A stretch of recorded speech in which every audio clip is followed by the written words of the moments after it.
Welcome back to K-pop fashion news that actually matters to K-pop fans.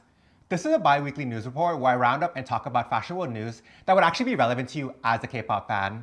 A lot has happened in the past 2 weeks, and if you're a fan of K-pop and fashion, you're definitely going to want to be tuned in for this. We have a lot to talk about, including a new brand ambassador announcement from a somewhat unexpected brand for a somewhat unexpected K-pop idol. We also have to talk about a streetwear brand that just made a huge comeback, and of course K-pop was involved. Then we got to talk about Mingyu and his fashion musical chairs. And finally, we got to talk about Jennie Kim's ultimate cool girl fashion agenda. It's actually crazy to me that it took this long for a member from The Boyz to be signed on as a brand ambassador.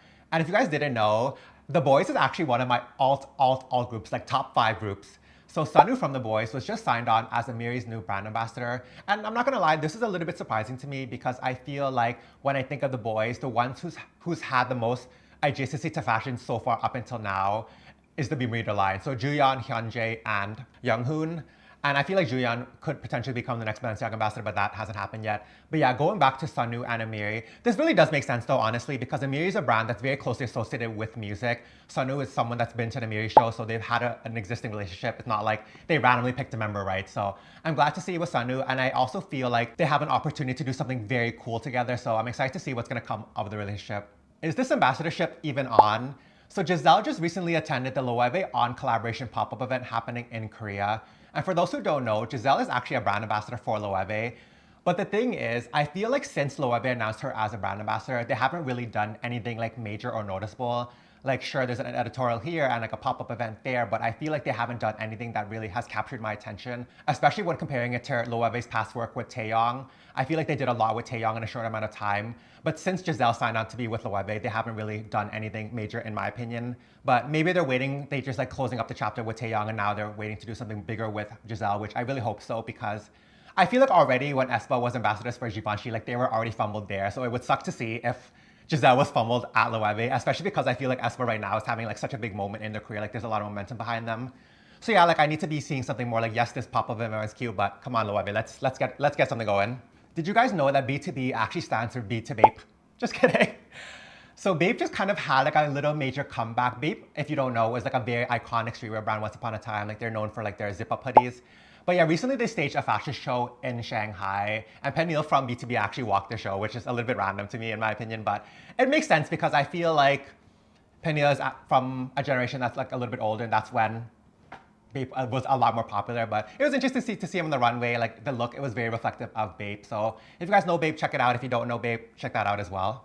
If you're liking the video so far and you want to learn more about fashion and K-pop, make sure you're subscribed to FashionULT, your K-pop stan inside scoop on the fashion industry. Mingyu of 17 is without a doubt one of the top faces in K-pop. So it's no surprise that a lot of these brands want a piece of Mingyu. He's been kind of playing a little bit of musical chairs bouncing around between all these brands. He's been at a Dior show, he's been at a Louis Vuitton show, and most recently, he flew to Paris to attend the Calvin Klein store opening there. I'm sure they like did a lot more than just him attend this opening. I can't imagine them flying him to Paris just for him to go to store opening. Maybe they have like a campaign or something.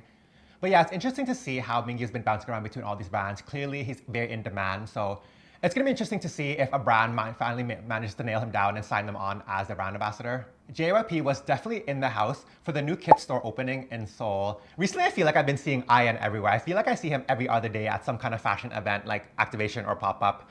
But yeah, this Kit store opening was interesting because I feel like recently a lot of American brands have been opening in Seoul. So definitely there's a need for, or like a desire for American streetwear in Seoul, or Korea in general. Recently, like Awake opened their store, Supreme opened a new store in Seoul, and now Kith, like that's already 3 brands in the past, I want to say, year.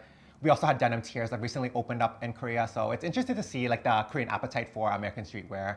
Jennie Kim is the ultimate cool girl when it comes to fashion, you guys. Like that cannot be denied. Like she is the top of my K-pop idol when you think of K-pop in fashion. So recently she's done 2 very cool things. The first is she walked the Jacquemus runway show in Capri, and it was actually so major, you guys. Like I can't believe she closed the show. Her and Jacquemus have had a relationship for a very long time now, and the rumors are saying, the streets are saying that Chanel was actually mad at the relationship. But I feel like Jennie's the type that really does, she's really the type of girl that does whatever she wants. That's why I feel like Blackpink and Jennie has been able to maintain a certain type of coolness and ease because it really feels like they just do whatever they want. They don't do things because they have to.